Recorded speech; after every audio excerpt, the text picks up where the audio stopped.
irmãos a abrirem comigo suas Bíblias no Salmo de número 119. Salmo 119. Nós vamos ler o versículo 9. Como nós iniciaremos uma nova estrofe do Salmo, das 22 que compõem esse Salmo, nós então vamos proceder assim, geralmente, tá? Vamos ler a estrofe completa conforme formos caminhando, aquela que contiver o versículo que estamos expondo. Salmo 119, versículo de número 9. Diz-nos assim a palavra de Deus: de que maneira poderá o jovem guardar puro o seu caminho, observando segundo a tua palavra? Amém. Vamos ler todos, a uma só voz? De que maneira poderá o jovem guardar puro o seu caminho, observando segundo a tua palavra? Amém. Graças te damos, Senhor, mais uma vez, pelo privilégio de lermos publicamente as Sagradas Escrituras. Sabemos que dela, de fato, procedem todas as bênçãos, tudo o que nós precisamos e, de fato, tudo o que amamos como homens e mulheres regenerados pelo Teu Santo Espírito. Esse dia tão sublime que Teu povo, que é o Teu corpo, a Tua igreja, se reúne para dizer diante dos homens, diante dos anjos, diante das potestades e principalmente diante de Ti com muito amor, que Jesus Cristo é o Senhor para a glória de Deus Pai. Então nós estamos aqui para assim o fazer e aprender dele. Tu mesmo disseste, Mestre bendito, que sem Ti nada poderíamos fazer. Então nos ajuda essa manhã para que possamos aprender mais do Teu Santo Evangelho. Abençoa a Tua igreja, Pai, aqui em Parquelândia e em todo lugar, aqueles que invocam o Teu nome em sinceridade. Em nome de Jesus Cristo, nós te oramos, Senhor. Amém. Bem, irmãos, nós chegamos, como assim falamos há pouco, a segunda das 22 estrofes que compõem o Salmo 119. Né? Nós findamos a última estrofe, do versículo 8, considerando a determinação súplice do homem piedoso, ou seja, obedecer na dependência constante da graça de Deus.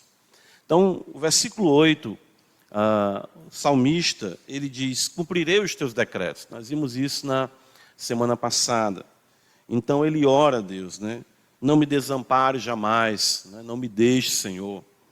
Então é uma determinação súplice. Nós temos o desejo de obedecer, mas sabemos da nossa incapacidade em cumprir todos os desígnios do Senhor, em obedecer todos os seus desígnios.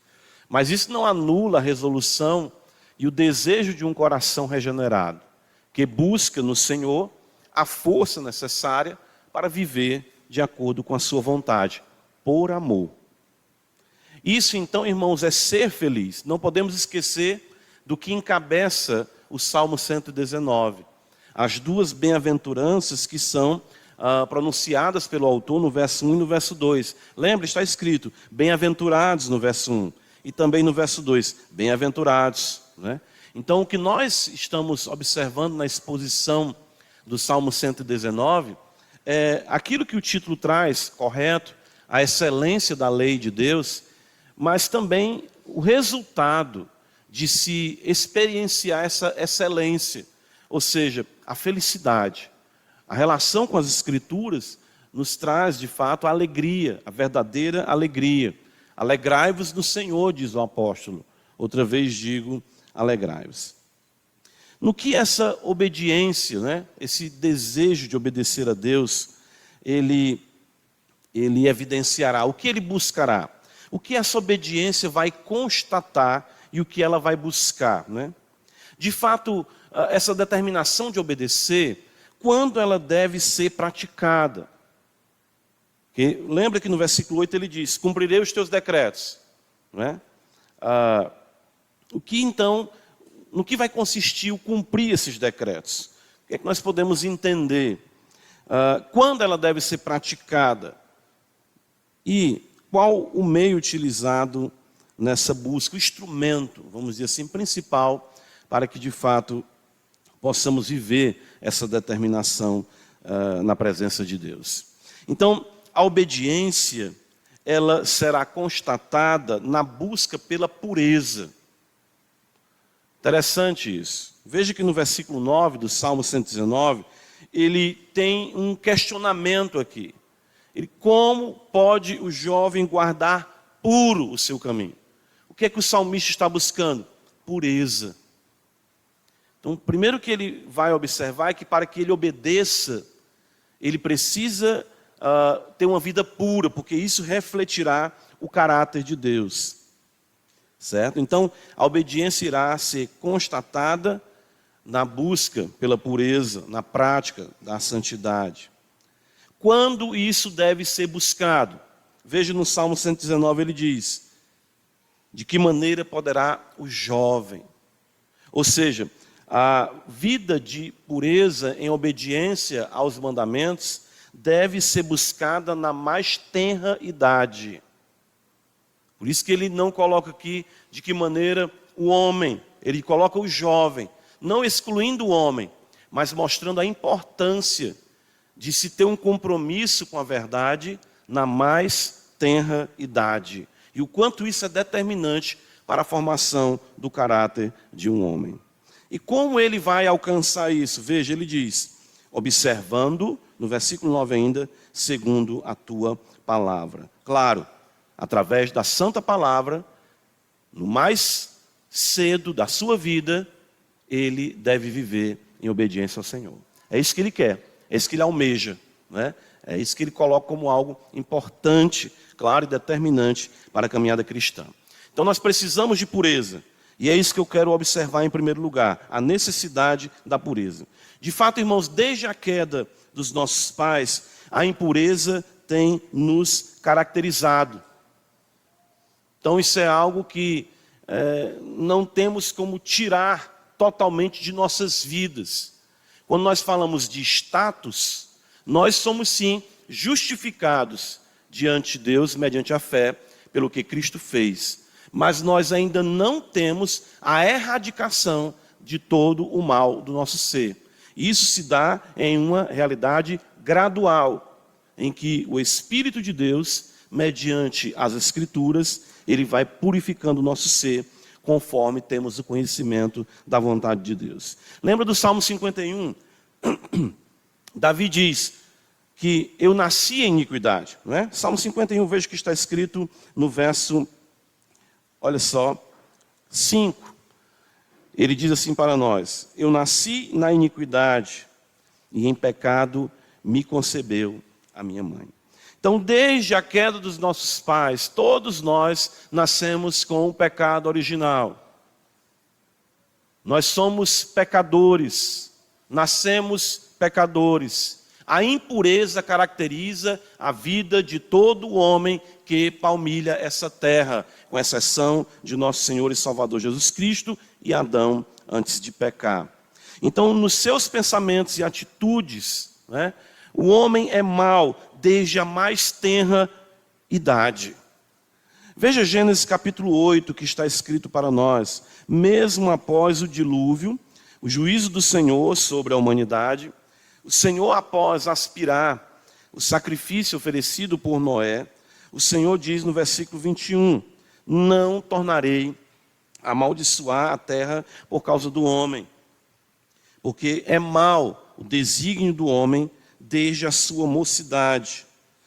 Então perceba que todo momento nós sofremos com o pecado e a impureza em nossas vidas. De fato, nós somos consumidos por esse mal inato. Isaías 64, versículo 6, veja como Isaías coloca esse texto, que é bastante conhecido também pela igreja. Ele diz, mas todos nós somos como o imundo, e todas as nossas justiças como o trapo da imundícia. Todos nós murchamos como a folha, e as nossas iniquidades como um vento nos arrebatam. Nós somos assolados pelos vendavais dos pecados que são inerentes à nossa existência, lamentavelmente, desde a queda. Então somos sacudidos, somos jogados de um lado para o outro por conta das paixões que nos arrebatam. Por isso que o salmista, ele observa a necessidade da pureza. Paulo, de forma bem didática, na Epístola aos Romanos, no capítulo 3, ele é eloquente quando destaca que todos, tanto judeus quanto gentios, se encontram sob pecado. Romanos capítulo 3, Paulo vai dizer no verso 10, não há justo nenhum sequer, não há quem entenda Deus, não há quem busque Deus, todos se extraviaram, a uma se fizeram inúteis, não há quem faça o bem, não há nenhum sequer. A garganta deles é sepulcro aberto, com a língua urdem engano, veneno de víbora está nos seus lábios, a boca eles a têm cheia de maldição e de amargura, são seus pés velozes para derramar sangue. Nos seus caminhos a destruição e miséria, desconheceram o caminho da paz. Não há temor de Deus diante dos seus olhos. Então, nós precisamos, irmãos, urgentemente de pureza. Eis a razão porque o homem sempre se enxerga culpado. Consciência dele, que é, claro, uma dádiva do próprio Deus, eu considero como que uma amostra grátis do tribunal, não é? Do grande trono branco, em que Deus se assentará para julgar todos os homens, constantemente demanda dele um comprometimento e um envolvimento maior com o Senhor, mas ele sabe que está devendo. Por isso que o salmista fala pureza, como pode o jovem purificar o seu caminho? Nós necessitamos de santidade em nossos caminhos, pois todos os homens, alguns com anelo, claro, os que são salvos, e outros não, comparecerão diante da face do Senhor. Por isso, a nossa necessidade do Senhor e da sua santidade imputada, em primeiro lugar, porque aí nós vemos o apóstolo Paulo dizer em Romanos capítulo 5, né, que nós somos justificados mediante a fé. E em Romanos capítulo 8 ele diz que nenhuma condenação há para os que estão em Cristo Jesus. E uma vez essa santidade imputada, ela será dinâmica, ela entrará em ação. Santidade imputada, em primeiro lugar, a justiça de Cristo, falamos assim, e a santidade, o desenvolvimento da nossa caminhada cristã. Por isso que o autor aos Hebreus, no capítulo 12, versículo 14, ele vai dizer, segui a paz com todos e a santificação, sem a qual ninguém verá o Senhor. Então, nós somos atraídos a um Deus santo. Nós somos atraídos a um Deus puro, perfeito. Mas como chegar até Ele? Pelos caminhos de justiça, pelos caminhos de pureza. E somente o Senhor que é santo em todos os seus caminhos, né? Foi lido hoje no Salmo 145, veja, está escrito, Salmo 145, a referência eu já tinha aqui anotado para nós, Salmo 145, versículo 17, veja como isso se harmoniza bem com o que estamos considerando. Ele diz, justo é o Senhor em todos os seus, o que é que está escrito aí? Caminhos. Lembra do Salmo 119? Como poderá o jovem purificar o seu caminho? Eu preciso daquele que é justo em seus caminhos. Porque só Ele pode nos conduzir por esses caminhos de justiça. Salmo 23, veja, Davi coloca isso também de uma forma muito bela. Quando ele diz no versículo de número 3, refrigera-me a alma.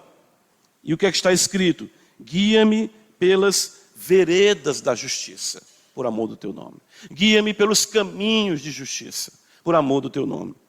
Então, o salmista, quando ele destaca para nós, no Salmo 119, a necessidade de pureza, ele fala de algo que ele bem conhecia, da santidade de Deus a ele concedida, imputada, a justiça de Deus a ele imputada, e claro, a santificação se acentuando em sua vida, para que os seus caminhos refletissem a vontade do Senhor. Nós devemos, irmãos, aqui, questionar, examinar as nossas almas. Se de fato o que nós mais almejamos é sermos semelhantes a Cristo. Isso não é pedante, contanto que você não diga que, claro, você alcançou o padrão, ou a varonilidade, como diz Paulo em Efésios, mas, claro, almejamos isso. O maior anelo do crente, o maior anelo do homem, da mulher de Deus, é parecerem-se cada vez mais com o amado de sua alma. Ou seja, servirem ao Senhor, terem os pensamentos mais consagrados ao Senhor, os olhares mais consagrados ao Senhor, as palavras mais consagradas ao Senhor, as atitudes mais consagradas ao Senhor, o caminhar mais consagrado ao Senhor. Sim, nós falhamos, por isso a demanda, a necessidade de pureza, mas o cristão nunca se dá por satisfeito, até que cada vez mais ele trilhe as veredas de justiça para a glória de Deus. Isso é muito importante para o autoexame. Isso é muito importante para saber se essa é a nossa maior ambição, não é? Usando a palavra aqui com uma conotação positiva, o anelo, o desejo, ou seja, pureza, santidade, parecer com o Senhor, aquilo que vemos e falamos, a maneira como agimos ou pensamos. Será que se aproximam de fato do caráter do nosso Deus? É isso que nós mais e mais objetivamos em nossa vida. Em segundo lugar, essa pureza, quando ela deve ser buscada? Salmo 119, volta comigo, ele vai dizer no versículo 9, de que maneira poderá o jovem?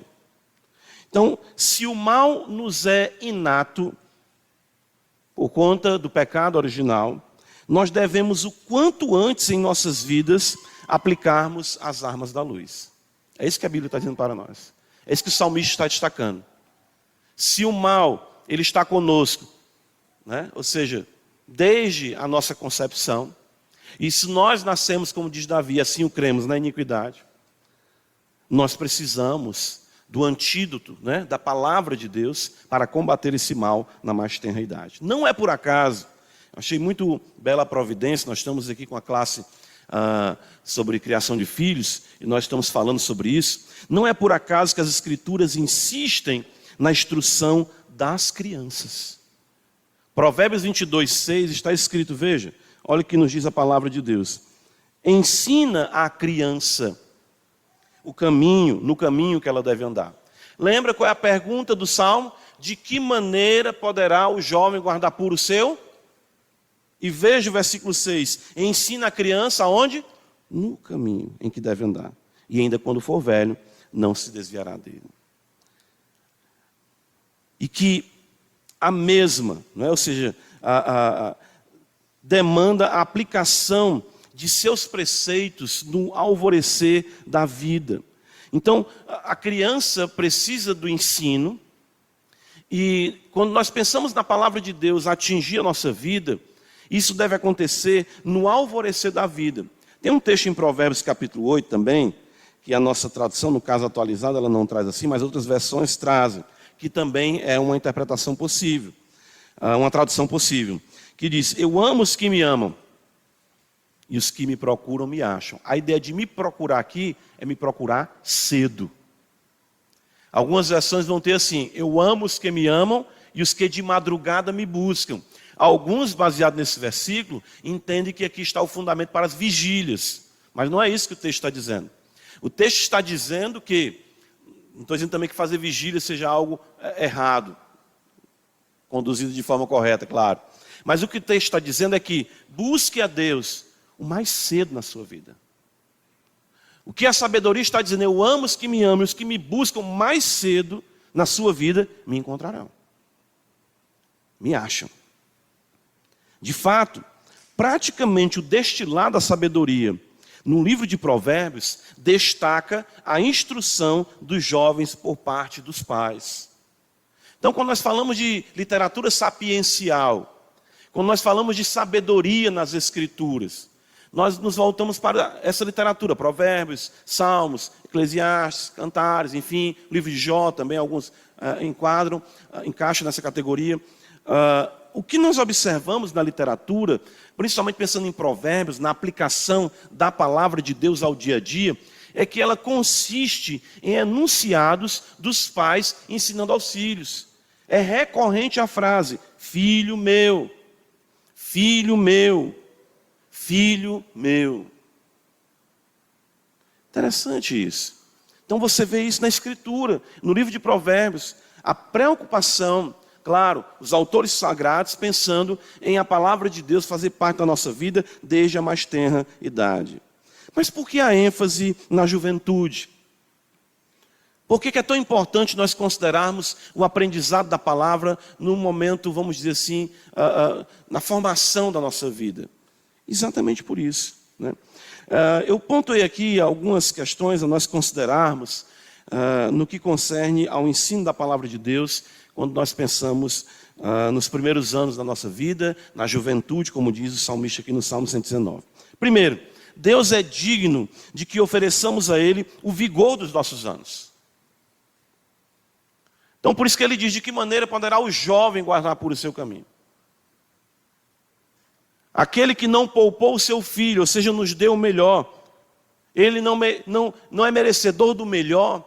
Será que nós iremos dedicar a Ele apenas o sobejo das nossas vidas? No sentido de que, não vou servir a Deus agora, eu agora quero viver a minha juventude. Eu ainda estou novo, estou com 20 anos, estou com 30, estou com 40, tão novo, estão falando da idade, né? Eu tenho que viver, depois eu considero essas questões eternas. Isso vai na contramão, de fato, de um coração grato a Deus, quando não pensa em dedicar ao Senhor. Outro ponto importante é que a inconsequência caracteriza a jovialidade. A sabedoria, cedo aplicada, trará os mais benéficos resultados. O que caracteriza a jovialidade? A inconsequência. Os impulsos, as decisões, a visão limitada. Por isso que o profeta Joel, quando fala sobre o derramamento do Espírito, ele fala, os vossos jovens terão visões, né? Isso destaca o discernimento. Às vezes a pessoa pensa que está vendo coisas, né? Quando ele fala, os vossos velhos sonharão, ou seja, o Espírito trará um novo ânimo também, àqueles que são mais velhos, e o Espírito trará visão, discernimento para a juventude. Provérbios capítulo 1, abra comigo a escritura, veja, está escrito assim, olha o que está escrito.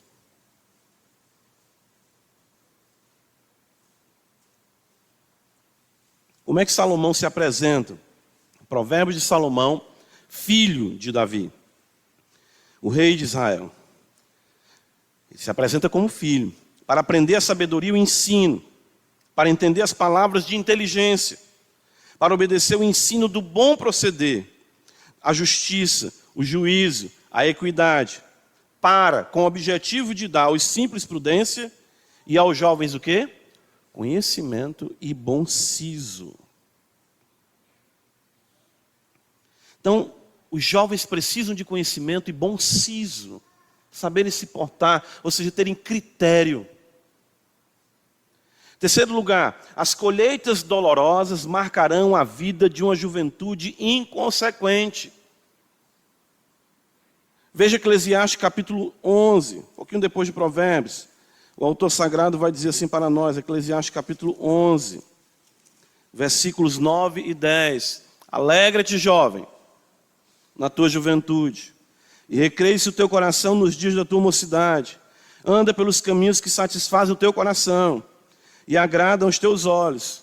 Sabe, porém, que de todas estas coisas Deus te pedirá contas.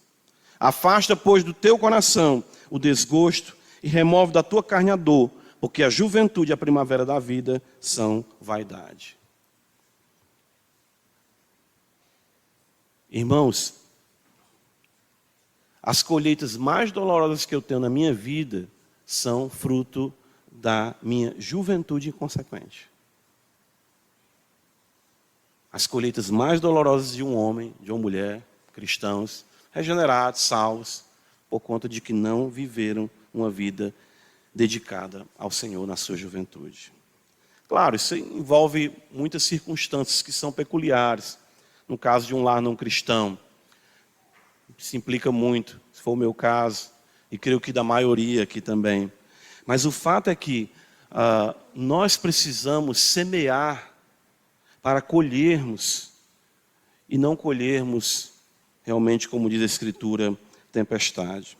O Salmo 25, embora Davi fosse um homem que desde a sua juventude, que é o autor do Salmo, ele servisse a Deus, ele cometeu pecados na mocidade.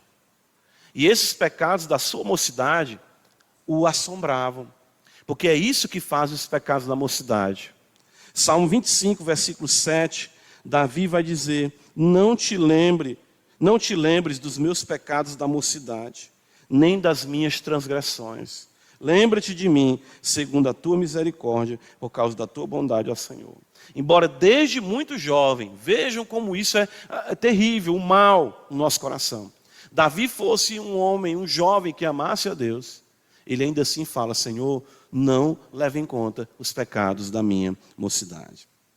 Em quarto lugar, paixões avassaladoras aqui se definirão, ou seja, na juventude, e estabelecerão as tentações de toda uma vida. Na sua juventude é que os vícios e os maus hábitos se estabelecerão. Por isso que o Salmo 119 ele diz: jovem, guarde puro o seu caminho.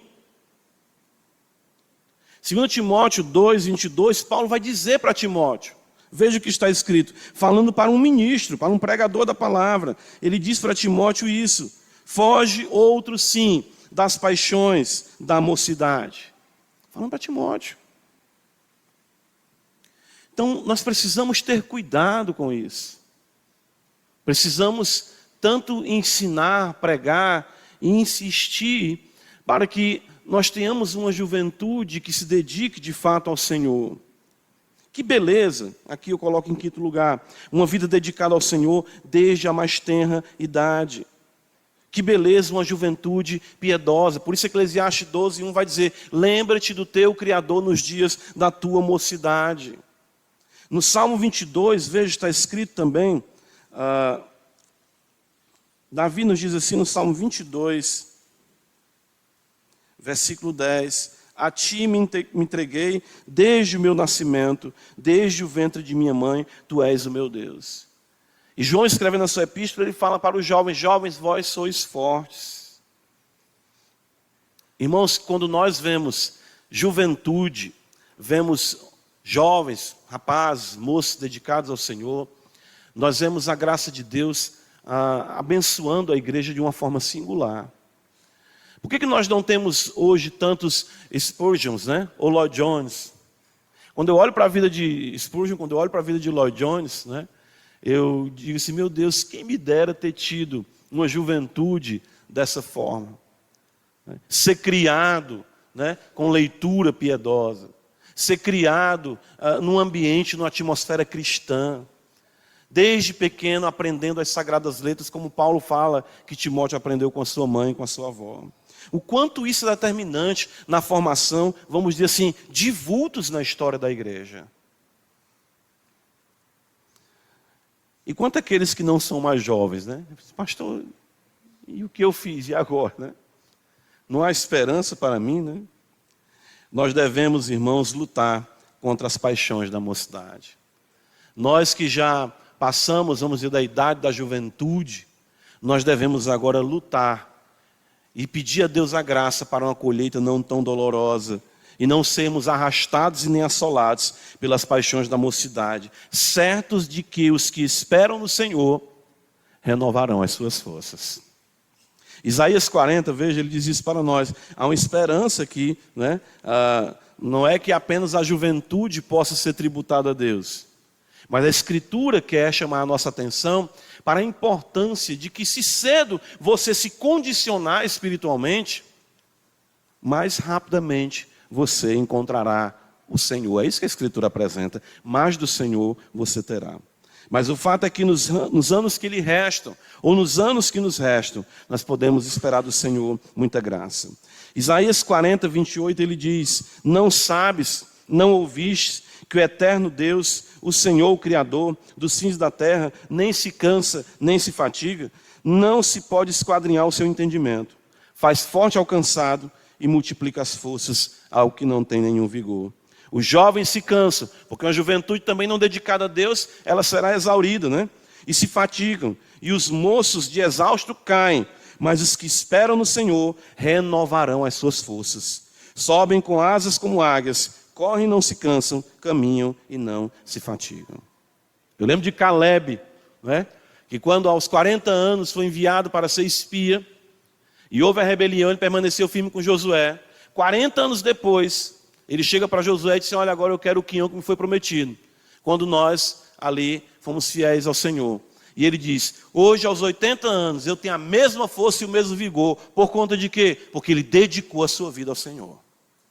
Ou seja, desejo de servir, de buscar e de consagrar-se ao Senhor nosso Deus. O Salmo 92, veja o que está escrito, né? Nos diz exatamente assim, no versículo 12. O justo florescerá como a palmeira, crescerá como o cedro no Líbano, plantados na casa do Senhor, florescerão nos atos do nosso Deus. Na velhice darão ainda frutos, serão cheios de seiva e vigor. Então, irmãos, essas são algumas das razões que eu elenquei aqui, porque que Davi coloca a importância para nós de buscarmos o Senhor cedo em nossas vidas. E para nós concluirmos, nós vimos que a santidade, a pureza deve ser buscada. E isso deve ser o mais cedo em nossa vida. E claro, veja, ele diz no versículo 9, de que maneira poderá o jovem guardar puro o seu caminho? E ele diz, observando segundo a sua palavra. Palavra lida, palavra estudada, palavra ouvida, palavra decorada, palavra aplicada, a palavra que leva cativo todo pensamento a Cristo. A palavra que transforma o nosso pensar e nosso agir. De fato, nós somos santificados pela palavra. Jesus orando em João 17, ele diz: santifica-os na verdade, a tua palavra é a verdade. E é ela que jorra pelo Espírito das nossas entranhas, lavando a nós e os que estão próximos a nós. Veja o Evangelho de João capítulo 7, o Senhor Jesus falando sobre o Espírito Santo, ele destaca a relação do Espírito com as Escrituras e com ele. Veja a beleza desse texto. João 7, versículo 37, está escrito: no último dia, o grande dia da festa, levantou-se Jesus e exclamou: se alguém tem sede, venha a mim e beba. Quem crê em mim, como diz a Escritura, do seu interior fluirão rios de água viva. E isso ele disse com respeito ao Espírito que haviam de receber os que nele crescem, pois o Espírito até aquele momento não fora dado, porque Jesus ainda não havia sido glorificado. Então Jesus fala: crê nele de acordo com a Escritura. A Escritura, então, nos purifica, o Espírito Santo nos lava, a água jorra para nós e de dentro de nós. E essa pureza, ela é uma pureza contagiante em toda a nossa vida para aqueles que estão também à nossa volta. Então, irmãos, a bem-aventurança, lembra, a felicidade do Salmo 119, da obediência em amor, né, deve ser buscada o quanto antes em nossas vidas, a fim de que, em pureza, através do poder da palavra, nós vivamos para a glória de Deus. Eu ganhei a minha primeira Bíblia, e eu concluo com essa história. E a minha primeira Bíblia, uma irmã me deu, pequena, tem aqui a imagem aqui, né? Pena que eu não guardei o tempo assim, não. E ela me entregou uma Bíblia pequena, e estava escrito esse versículo, Salmo 119, versículo 9. De que maneira poderá o jovem guardar puro o seu caminho? Eu lamento que, embora o texto estivesse diante dos meus olhos, a palavra também diante das minhas mãos, eu não tinha instrução para aplicar ali, nos meus 15 anos de idade, toda essa sabedoria, né, que procede de Deus para a purificação da nossa vida e um caminhar santo, resoluto diante do Senhor. Mas nós estamos aqui, irmãos, no privilégio de uma igreja que dia após dia, semana após semana, A palavra de Deus tem sido ensinada, pregada, para que vivamos vidas obedientes a Deus, em pureza, por amor, para que consagremos a Ele o melhor dos nossos anos. Porque aquele que deu o seu Filho eterno, demanda de nós apenas poucos anos de nossa vida. Então vivamos para Ele, para a glória de Deus. Amém, irmãos. Senhor, nós te agradecemos por Tua palavra. Ajuda-nos para que possamos não mais protelar a obediência, mas que possamos ter a resolução de servir o Senhor todos os dias de nossa vida. Purifica, Senhor, o nosso caminho e ajuda-nos para que cada vez mais possamos viver em amor de forma agradável a Ti, em Jesus Cristo, nosso Senhor. Amém.